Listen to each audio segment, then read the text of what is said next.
ಶಿಲ್ಪಕಲೆಯ ತವರೂರು ಬೇಲೂರಿನಾದ್ಯಂತ ಹೊಯ್ಸಳ ಕಾಲದಲ್ಲಿ ನೂರಾರು ದೇವಾಲಯಗಳನ್ನು ಕೂಡ ನಿರ್ಮಾಣ ಮಾಡಿದ್ರು. ಅದಂತೆ ನೂರಾರು ಕೆರೆಗಳನ್ನು ಕೂಡ ನಿರ್ಮಾಣ ಆಗಿದೆ. ಅದರಲ್ಲಿ ಪ್ರಮುಖವಾದದ್ದು ವಿಷ್ಣು ಸಮುದ್ರ ಕೆರೆ, ದ್ವಾರ ಸಮುದ್ರ ಕೆರೆ. ಅದೇ ರೀತಿ ಏನು ಬೇಲೂರು ಮತ್ತೆ ಚಿಕ್ಕಮಗಳೂರು ರಸ್ತೆ ಅಲ್ಲಿರಂತ ದೊಡ್ಡಕೆರೆನೂ ಕೂಡ.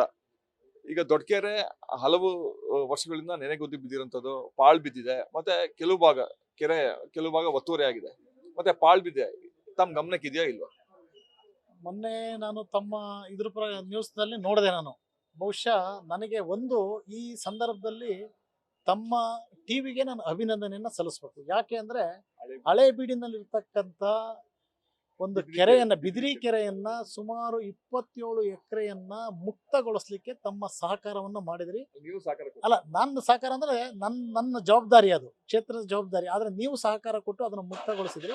ಬಹುಶಃ ಇದು ನೀವು ನ್ಯೂಸ್ ಮಾಡಿರೋದು ನೋಡಿದ್ರೆ ಇದಕ್ಕೂ ಒಂದು ತಾರಕ ಅಂತ್ಯಕ್ಕೆ ಹೋಗುತ್ತೆ. ಇದು ಸಹ ಏನು ಒತ್ತುವರಿ ಆಗಿರ್ತಕ್ಕಂಥ ತೆರವುಗೊಳಿಸ್ತಕ್ಕಂಥದ್ದಕ್ಕೆ ಅವಕಾಶ ಆಗುತ್ತೆ. ಈಗಾಗಲೇ ಅಧಿಕಾರಿಗಳಿಗೆ ತಮ್ಮ ಮೂಲಕ ನಾನು ಸೂಚನೆಯನ್ನು ಕೊಡ್ತಕ್ಕಂಥದ್ದು, ಅದು ಚಿಕ್ಕಮಗಳೂರು ಬೇಲೂರು ಬಾರ್ಡರ್ ಇರ್ಬೋದು, ನಮ್ಮ ಬಾರ್ಡ್ರಲ್ಲಿ ಇರ್ತಕ್ಕಂಥ ಯಾರೇ ಒತ್ತುವರಿ ಮಾಡಿದ್ರು ಸಹ ಸಾರ್ವಜನಿಕರ ಹಿತದೃಷ್ಟಿಯಿಂದ ಅದನ್ನು ತೆರವುಗೊಳಿಸಿ ಮುಕ್ತವಾದಂತಹ ಕೆರೆ ಕಟ್ಟೆಗಳ ತುಂಬಿ ಅದರಿಂದ ರೈತರಿಗೆ ಸಹಕಾರ ಆಗ್ತಕ್ಕಂಥ ಕೆಲಸವನ್ನ ಮಾಡಲಿಕ್ಕೆ ನಾನು ಸ್ಪಂದಿಸ್ತೀನಿ ಅಂತಕ್ಕಂಥದ್ದನ್ನು ಈ ಸಂದರ್ಭದಲ್ಲಿ ಹೇಳ್ತೀನಿ. ಈಗ ಒಂದ್ ಕಡೆ ಕೆರೆ ಒತ್ತುವರಿ ಆಗಿದ್ರು, ಇನ್ನೊಂದ್ ಕಡೆ ಕೆರೆ ಅಂದ್ರೆ ಹೂಳು ಎತ್ತಬೇಕು. ಅದಲ್ಲದೆ ಆ ಕೆರೆ ಏನಾದ್ರು ಮತ್ತೆ ನೀರು ಬಂದ್ರೆ ಸುತ್ತಮುತ್ತಲ ಗ್ರಾಮಗಳಿರ್ಬೋದು, ನೆಹರು ನಗರ ಇರ್ಬೋದು, ರಾಯಪುರ ಇರ್ಬೋದು, ಸುರಪುರ ಇರ್ಬೋದು, ಎಲ್ಲರಿಗೂ ಅನುಕೂಲ ಆಗುತ್ತೆ. ಜನ ಜಾನುವಾರುಗಳು ಕೂಡ ಅನುಕೂಲ ಆಗುತ್ತೆ. ಇವತ್ತು ಮೊದಲನೇದು ಏನು ಅಂದ್ರೆ ಒತ್ತುವರಿ ಆಗಿರ್ತಕ್ಕಂಥದ್ದನ್ನ ಬಿಡಿಸ್ತಕ್ಕಂಥದ್ದು ನಮ್ಮ ಮೊದಲನೇ ಆದ್ಯತೆ ಆಗಬೇಕು.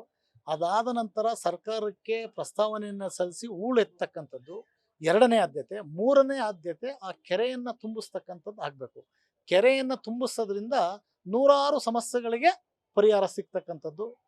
ಜನ ಜಾಹೀರಾತುಗಳಿಗಿರ್ಬೋದು, ರೈತರುಗಳಿಗಿರ್ಬೋದು, ಬೋರ್ವೆಲ್ ರೀಚಾರ್ಜ್ ಆಗೋದ್ರಲ್ಲಿರ್ಬೋದು, ಆಮೇಲೆ ಪ್ರಕೃತಿಗೆ ಬೇಕಾಗಿರ್ತಕ್ಕಂಥದ್ದು ನೀರು, ಇದೆಲ್ಲದಕ್ಕೂ ಸಹ ಸಹಕಾರ ಆಗುತ್ತೆ.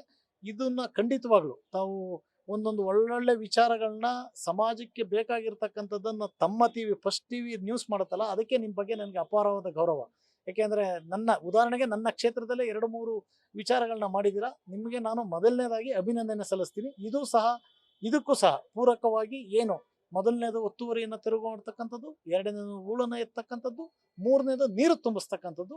ಆ ನೀರು ತುಂಬಿಸೋದ್ರಿಂದ ಸಾರ್ವಜನಿಕರಿಗೆ, ಜನ ಜಾಹೀರಾತುಗಳಿಗೆ ಎಲ್ಲದಕ್ಕೂ ಅನುಕೂಲ ಆಗ್ತಕ್ಕಂಥ ಕೆಲಸವನ್ನ ಮಾಡ್ಲಿಕ್ಕೆ ನಾನು ಸ್ಪಂದಿಸ್ತೀನಿ ಅಂತಕ್ಕಂಥದ್ದು ಈ ಬೇಲೂರು ಶಾಸಕರಾದಂತ ಉಲ್ಲಳ್ಳಿ ಸುರೇಶ್ ಅವರು ಹೇಳೋ ಪ್ರಕಾರ ಹಿಂದೇನು ಅಷ್ಟೇ ಹಳೇಬೀಡು ಬಿದಿರಿ ಕೆರೆಯನ್ನು ಕೂಡ ಒತ್ತುವರಿ ಆಗಿತ್ತು ಸಾಕಷ್ಟು ಭಾಗ. ಅದನ್ನ ಈ ಬಗ್ಗೆ ಸ್ಥಳೀಯ ಶಾಸಕರ ಗಮನಕ್ಕೆ ತಂದಿದ್ವಿ. ಆ ಒತ್ತುವರಿ ತೆರವುಗೊಳಿಸಿದ್ವಿ. ಅಂದ್ರೆ ತೆರವುಗೊಳಿಸೋ ಪ್ರಮುಖ ಪಾತ್ರ ಶಾಸಕರು ವಹಿಸಿದ್ರು. ಮತ್ತೆ ಈ ಬಗ್ಗೆ ವಿಸ್ತೃತ ವರದಿ ಕೂಡ ನ್ಯೂಸ್ ಫಸ್ಟ್ ಪ್ರಚಾರ ಮಾಡಿತ್ತು.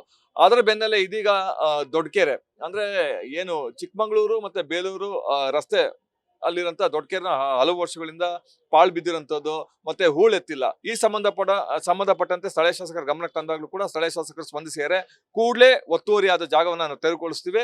ಮತ್ತೆ ಏನು ಕೆರೆ ಹಲವು ಭಾಗ ಪಾಳ್ ಬಿದ್ದಿದೆ ಮತ್ತೆ ಹೂಳು ಎತ್ತಂತ ಕೆಲಸನೂ ಕೂಡ ನಾವು ಮಾಡ್ತೀವಿ ಅಂತ ಕೂಡ ಸ್ಥಳೀಯ ಶಾಸಕರು ಏನು ಸುರೇಶ್ ಅವರು ಹೇಳ್ತಾರಂತ. ಕ್ಯಾಮರಾ ಪ್ರವೀಣ್ ಜೊತೆ ಕಿರಣ್, ನ್ಯೂಸ್ ಫಸ್ಟ್, ಬೇಲೂರು.